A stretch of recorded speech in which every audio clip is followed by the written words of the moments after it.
ճիշտ է, որ իր գերեզմանը 53 տարի անց բացելուց տեսել են, որ մարմինը մնացել է այնպես, ինչպես ուղարկավորության պահին եւ սրբացրել է կաթոլիկ եկեղեցին իրեն։ Սրբատասումը դա շատ երկար բարդ process է ու բազմաթիվ փուլերից։ Այո,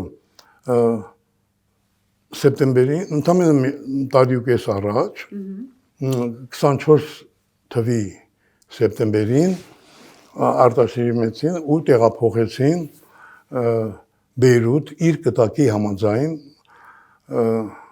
ու զարմանալի է, որ մարմինը պահպանվել է։ Սրբադասման process-ը սկսվել է 22 թվականից, դա փուլերով է, այնտեղ դատարան կա, դատախազ կա, քննիչներ կան, Վատիկանում է տանում։ ու Վատիկանին տարբեր դատարաններ, սա սրբադասման դատարանն է, շատ խիստ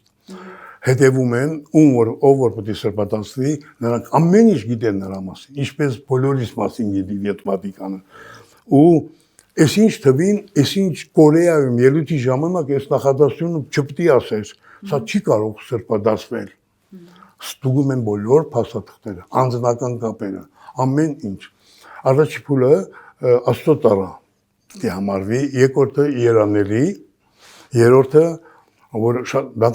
ինչ ասում եմ տարիներ է տևում, երրորդը սրբադասման դատն է, հիմա սրբադասման դատի ընթացքն է,